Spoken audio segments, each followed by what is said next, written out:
One of the first things we should talk about when discussing how to lower estrogen levels in men is that we need some estrogen, as it's an important hormone when it comes to our brain, cardiovascular function, bone health, libido, and cholesterol regulation.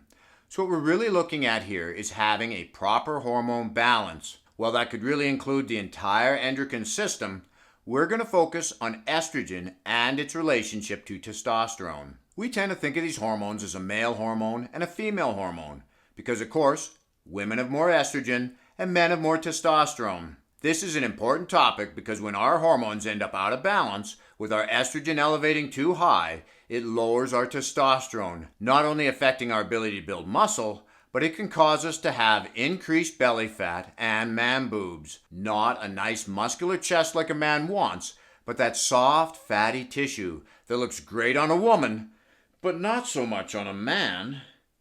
In addition to these issues, high estrogen levels contribute to the enlarging of the prostate, low libido, and put you at a high risk for type 2 diabetes. One of the reasons often listed for increasing estrogen levels in men is aging, and while aging itself may play some role, it doesn't play as big a role as age-related weight gain and inactivity. As a matter of fact, these issues, like inactivity, can start to have a negative impact on your hormone balance even at a young age. To illustrate, they did a study on 19-year-olds and compared the hormone values of inactive sedentary 19-year-olds to physically active ones. Now, an interesting side note here is that while the average height and weight of these participants was close to the same, the sedentary groups had a higher body fat percentage, although they were not overweight. What they found is that the active teens had a more anabolic hormone profile than the inactive teens, with higher testosterone and lower cortisol.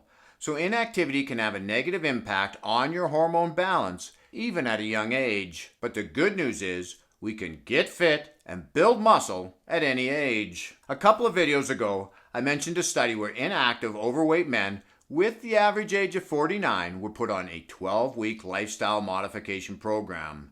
And what they found was that the men who did the greatest amount of physical activity over this 12-week period had a significant increase in testosterone, showing that we can improve our hormone balance by simply being more active and exercising. The next thing that is strongly connected to having high estrogen levels is body fat, and in particular belly fat. Our excess body fat is connected to the enzyme aromatase. Aromatase converts testosterone to estrogen, further lowering our testosterone levels and increasing estrogen. Losing this excess fat will help to get our estrogen under control and rebalance our hormones. A good weight loss diet is about more than just eating less. Certain foods contain compounds like indole-3-carbinol and calcium D-glutarate. They help to regulate estrogen and are found in cruciferous vegetables like broccoli, cauliflower, cabbage, Brussels sprouts, kale, and turnips, with calcium D-glutarate also being in fruit like grapefruit, apples, and oranges. Some types of mushrooms like white button and portobello contain phytochemicals that work as an aromatase blocker, preventing the conversion of testosterone into estrogen. It's not just what we eat that we have to think about, it's also what we drink. When we're trying to rebalance our hormone systems, we need to watch our alcohol consumption.